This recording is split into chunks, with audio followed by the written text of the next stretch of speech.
Subscribe कीजिए बाग बगीचा channel को और समय पे जानकारी पाने के लिए इस बेल आइकन को दबाएं। हेलो दोस्तों, स्वागत है एक बार फिर से मेरे चैनल बाग बगीचा में। मैं हूं अशरफ। दोस्तों, कल मैं एक नर्सरी विजिट किया था तो वहां से मैं इस प्लांट को लेके आया हूं। तो चलिए आज इस वीडियो में हम बात करते हैं इस प्लांट के बारे में और इसे ग्रो करते हैं। वैसे तो आप सभी को इस प्लांट के बारे में बहुत ही अच्छी तरह से मालूम होगा क्योंकि ये बहुत ही पॉपुलर प्लांट है, लेकिन आप में से कई सारे लोगों को इस प्लांट के बारे में पता नहीं होगा, इसलिए मैं इस वीडियो को बना रहा हूं। तो चलिए दोस्तों, जानते हैं इस प्लांट के बारे में पूरी जानकारी कि किस तरह से हम इसे ग्रो कर सकते हैं, क्या क्या इसका केयर टिप्स है, तो सभी चीज़ों के ऊपर बात करेंगे। तो चलिए शुरू करते हैं इस वीडियो को। दोस्तों, ये जो आप सामने दो रंगों में पत्ते देख रहे हैं, पत्तों वाले प्लांट देख रहे हैं, ये कोई फ्लावर प्लांट नहीं है। ये बिल्कुल इसी तरह से दिखने वाला एक प्लांट है। इसके पत्तों की खूबसूरती की वजह से इसे लगाया जाता है, जिसका नाम है ड्रेसिना रिफ्लेक्सा, जिसे हम कॉमन भाषा में सॉन्ग ऑफ इंडिया के नाम से जानते हैं। दोस्तों, ड्रेसिना के अंदर काफ़ी सारे प्लांट्स होते हैं, हजारों वैरायटी होते हैं, उनमें से ये एक है। इसके पत्तियों को देख सकते हैं, बीच में बिल्कुल ग्रीन ग्रीन सा है और इसके किनारों में बिल्कुल हल्के पीले कलर के लाइन बने हुए हैं, जिससे इसकी खूबसूरती में और भी ज़्यादा चार चांद लग जाता है और भी ज़्यादा ये निखर के सामने आता है। तो इसलिए दोस्तों, इस प्लांट को लोग बहुत ज़्यादा पसंद करते हैं।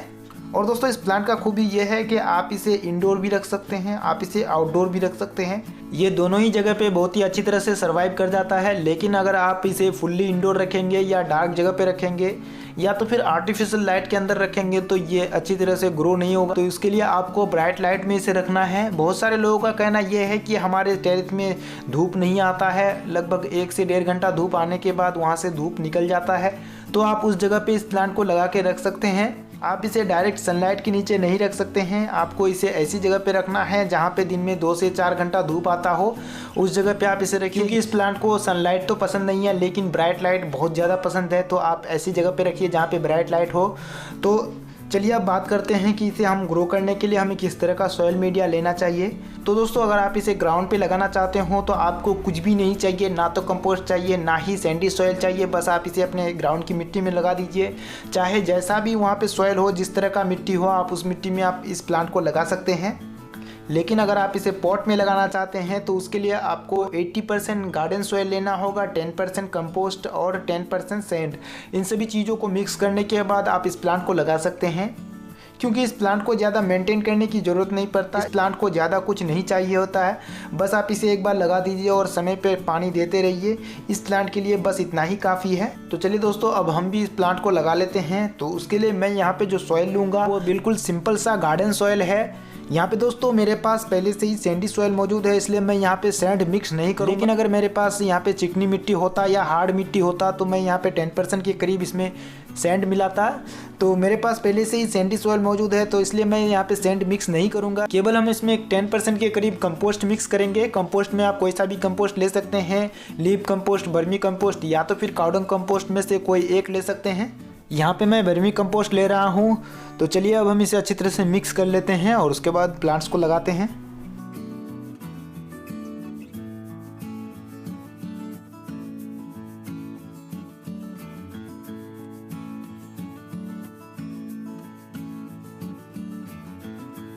इसे अच्छी तरह से मिक्स कर लेने के बाद अब हम इसे पॉट में भर लेंगे। लेकिन उससे पहले हम बात कर लेते हैं कि इसके लिए हमें किस तरह का पॉट लेना चाहिए।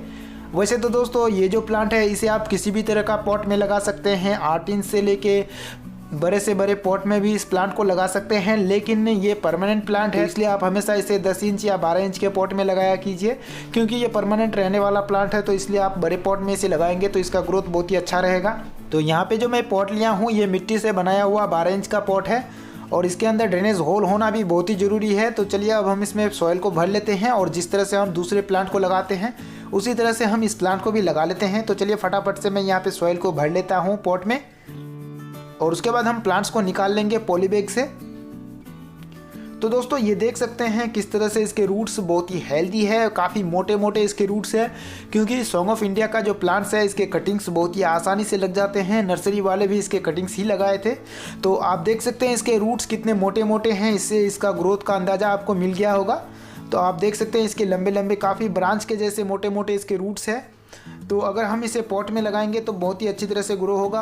अगर आप इस प्लांट को ग्राउंड पे लगा देते हैं और इसकी प्रूनिंग नहीं करते हैं, इसके ब्रांच को काटते छाटते नहीं है, तो ये काफ़ी लंबा ट्री सा बन जाएगा, लगभग 4 से 5 मीटर इसका हाइट हो सकता है। तो इसलिए आपको इसकी प्रूनिंग करते रहना होगा और जो प्रूनिंग किए हुए ब्रांच होंगे उन सभी को आप कटिंग्स के जरिए लगा सकते हैं। तो आखिर में बात करते हैं कि हमें इसमें वाटरिंग किस तरह से करना है।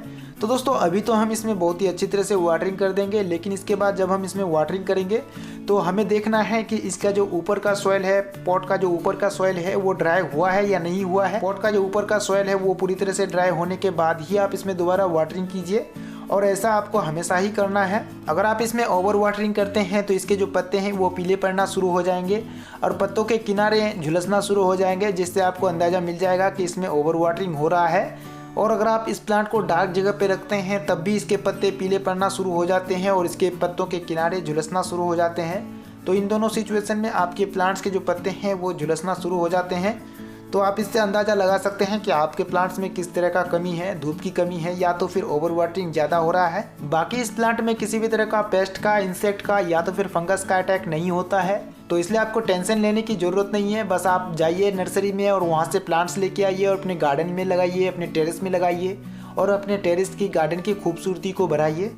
तो दोस्तों बस यही था आज का हमारा वीडियो। उम्मीद है कि आपको इस वीडियो में पूरी जानकारी मिला होगा इस सॉन्ग ऑफ इंडिया प्लांट्स के बारे में। तो अगर आपके मन में किसी भी तरह का कोई सवाल रह गया हो तो आप मुझे नीचे कमेंट बॉक्स में पूछ सकते हैं। और अगर आपको ये वीडियो अच्छा लगा हो तो आप इस वीडियो को लाइक कर दीजिए, अगर अच्छा ना लगे तो आप इस वीडियो को डिसलाइक भी कर सकते हैं। और इसके अलावा अगर आप पहली बार मेरे चैनल पे आए हैं तो आप मेरे चैनल को सब्सक्राइब भी कर सकते हैं। मैं गार्डनिंग से रिलेटेड जानकारी लेके आता रहता हूँ। तो फिर मैं मिलता हूँ अगले वीडियो में किसी नई जानकारी के साथ। तब तक के लिए जय हिंद।